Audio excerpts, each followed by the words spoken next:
فرش التراب يضمني وهو غطاء. کوئی شخص یقین کے ساتھ نہیں کہہ سکتا کہ اب حالات کا کیا رخ ہوگا، اس لیے کہ ظاہر بات ہے قرآن مجید میں مستقبل کے بارے میں خود حضور سے کہلوایا گیا، وَإِنْ أَدْرِي أَقَرِيبٌ أَمْ بَعِيدٌ مَا تُوعَدُونَ. لوگوں مجھے معلوم نہیں ہے کہ جس بات کی تمہیں خبر دی جا رہی ہے وہ قریب آ چکا ہے یا دور ہے. وَإِنْ أَدْرِي لَعَلَّهُ فِتْنَةٌ لَكُمْ وَمَتَاعٌ إِلَىٰ حِينٍ. اور میں نہیں جانتا، ہو سکتا ہے اللہ کچھ اور مہلت دے دے تمہیں، اور کچھ اور آزمائش جو ہے اس کے لیے تمہارے لیے کوئی اور مہلت عطا فرما دے، ہو سکتا ہے. تو میں بھی کسی دعوے سے نہیں کہہ رہا، لیکن دو امکانات ہیں. امکان نمبر ایک کیا ہے؟ ابھی عالم اسلام کا ایک سالڈ بلاک ہے جو یہودی ورلڈ آرڈر کی نگاہوں میں کھٹک رہا ہے. میں کھٹکتا ہوں دل یزدہ میں کانٹے کی طرح. اگرچہ ان کی اسٹریٹجی کیا ہے؟ ایک ایک کر کے ان کے حصے بکھرے کر کے تیا پانچا کرو. ابھی وہ بلاک کون سا ہے؟ ایران ہے، افغانستان ہے، پاکستان ہے، اور روسی ترکستان سے آزاد ہونے والی جو ریاستیں ہیں. یہ ایک سالڈ بلاک. یہ عجمی مسلمان عربی نہیں، عربی گئے، یہ نوٹ کر لیجئے. اس لیے کہ عربوں کو اللہ نے فضیلت دی تھی، محمد ان میں سے تھے صلی اللہ علیہ وسلم، یہ رتبہ بلند ملا جن کو مل گیا. لیکن ساتھ ہی اللہ نے دھمکی بھی دے دی تھی سورہ محمد میں، ان تتولوا یستبدل قوما غیرکم. اگر تم پیٹھ دکھا دو گے اس مشن کو جو ہم نے تمہارے حوالے کیا ہے، تمہیں ہٹائیں گے، کسی اور کو لے آئیں گے. اور یہ بات ہو چکی ہے 13ویں صدی عیسوی میں. 1258 میں جب سقوط بغداد ہوا ہے، عربوں کے ہاتھ سے عالم اسلام کی قیادت چھین لی گئی، معزول کر دیا. اس کے بعد قیادت کن کے ہاتھوں میں آئی؟ ترکوں کے ہاتھ میں. ترکان تیموری ہندوستان میں، ترکان صفوی ایران میں، ترکان سلجوقی مڈل ایسٹ میں، اور ترکان عثمانی کا تو کہنا ہی کیا ہے. وہ ایشیا مائنر سے چل کر آپ کو معلوم ہے کہ مشرقی یورپ کا کتنا بڑا علاقہ، دی گریٹ آٹومان امپائر کی صدی کے آغاز تک قائم تھی. اس صدی میں عجیب عجیب معجزے ہوئے ہیں.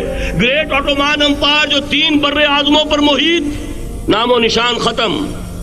دی گریٹ USSR، نام و نشان ختم. اب تو روس صاحب ایک ملک کی حیثیت سے رہ گئے. یہ اس صدی میں دو اور وقت نہیں ہے میں اور آپ کو کیا بتاؤں. اس صدی میں تو بڑے بڑے عجیب عجوبے ہوئے ہیں.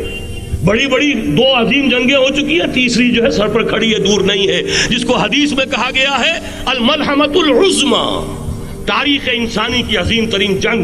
اور وہی صلیبی جنگ جس کا آغاز بوسنیا سے ہو چکا ہے. بہرحال اس وقت جو میں کہہ رہا تھا، ورنہ میرے پاس تو یعنی یہ کہ درد دل کہنے کے لیے وقت نہیں ہے، مجھے اپنی بات کو محدود کرنا پڑ رہا ہے. لیکن میں اب آ رہا ہوں اصل موضوع کی طرف، کہ ایک امکان تو یہ ہے کہ اس بلاک میں اسلام کا احیاء ہو، اور اس کے لیے کچھ نویدیں بھی موجود ہیں احادیث نبویہ میں. وہ تو آپ نے سنا ہوگا اقبال کا شعر، میرے عرب کو آئی ٹھنڈی ہوا جہاں سے، میرا وطن وہی ہے، میرا وطن وہی ہے. حدیث میں آتا ہے یخرج ناس من المشرق یؤتون للمہدی، یعنی سلطان ہی. مشرق سے فوجیں نکلیں گی یہ جو کہ مہدی کی حکومت قائم کریں گی، اور یہ ہوں گے حضرت فاطمہ کی نسل ہی سے رضی اللہ تعالی عنہا. لیکن عالم عرب کے اندر پھر ایک طاقت بن کر ابھریں گے، باطل کی قوتوں کے خلاف جہاد کریں گے. لیکن ان کو مدد آئے گی 2 طرف سے. ایک زمینی مدد آئے گی مشرق سے، ایک آسمانی مدد آئے گی. عیسیٰ ابن مریم کا نزول، حضرت مسیح علیہ الصلوۃ والسلام جو زندہ آسمان پر اٹھائے گئے تھے نازل ہوں گے. اور در حقیقت ان 2 مددوں کے نتیجے میں پھر یہود کا قلعہ قمع ہوگا، اور یہی گریٹر اسرائیل ان کا گریٹر گریو یارڈ بن کر رہے گا، عظیم تر قبرستان بن کر رہے گا. اس کی بڑی واضح حدیثیں موجود ہیں، اس کی بڑی تفصیلی خبریں موجود ہیں. یہ احادیث کی کتب کے اندر بدقسمتی سے ہماری اس کی طرف توجہ نہیں. ایک تو یہ ہو سکتا ہے.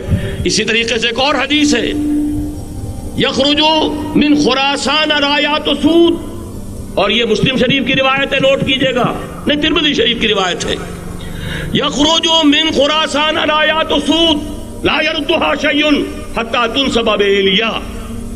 اور خراسان حضور کے زمانے میں آج کے افغانستان کا نام تھا.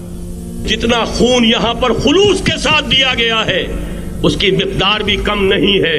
یہاں سے خیر برآمد ہوگا. اور دوسری بات اپنے بارے میں نوٹ کر لیجئے، یہ پاکستان، بچا کھچا Pakistan, what remains of Pakistan, یہ اصل میں ہے کیا؟ مولانا بہت خوبصورت انداز میں فرما رہے تھے، یہ 313 نہیں تھے، اسلام تھا.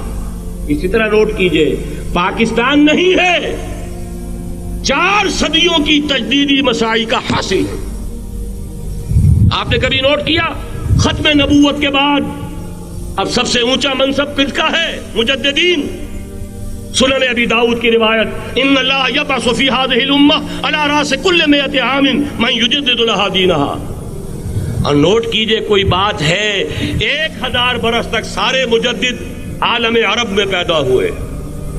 جیسے ہی دوسرا 1000 سال شروع ہوا، الف ثانی کا مجدد اعظم شیخ احمد سرہندی کہاں تھا؟ صنم خانہ ہند میں حاضر ہوا. میں شیخ مجدد کی لحد پر، وہ خاک کے ہے زیر فلک مطلع انوار، گردن نہ جھکی جس کی جہانگیر کے آگے، جس کے نفس گرم سے ہے گرمی احرار. وہ پھر 12ویں صدی کا مجدد اعظم امام الہند شاہ ولی اللہ دہلوی، 13ویں صدی کا مجدد اعظم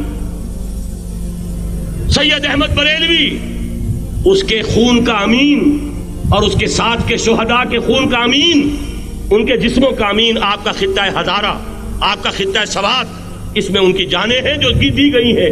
اور وہ نہایت میں آپ سے عرض کر دوں، دور صحابہ کے بعد اتنا خالص اسلامی جہاد پوری مسلمان تاریخ میں نہیں ملے گا جتنا وہ تحریک شہیدین کا. 14ویں صدی ہجری میں شیخ الہند جیسا مجاہد اعظم کہ انگریز نے گرفتار کر کے قید بھی کیا ہے، تو کہاں؟ ہندوستان میں نہیں، کہاں؟ جزیرہ سائرس، کیا نام تھا؟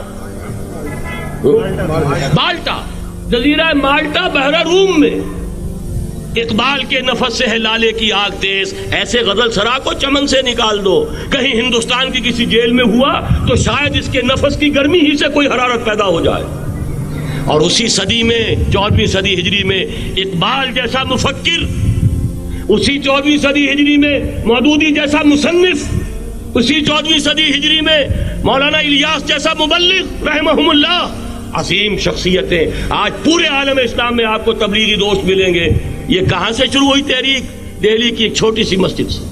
وہ مسجد بنگلے والی اب تو بڑی عالیشان ہو گئی ہے، جب وہاں شروع ہوا تھا کام بڑی چھوٹی سی مسجد. یہ سارے کام یہاں کیوں ہوئے؟ پورا عالم اسلام آزاد ہوا، کہیں نعرہ اسلام کا نہیں لگا، کہیں عرب قومیت پر، کہیں کسی اور عصبیت پر تحریکیں چلی ہیں. صرف تحریک پاکستان تھی کہ پاکستان کا مطلب کیا؟ لا الہ الا اللہ. کوئی سبب ہے کہ یہاں قرارداد مقاصد پاس ہوئی، حاکمیت اللہ کی ہے کہ اکبر نام لیتا ہے خدا کا اس زمانے میں.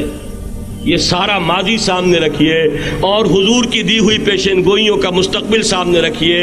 ان دونوں سے ثابت ہوتا ہے اس خطہ ارضی سے کچھ ہونا ہے.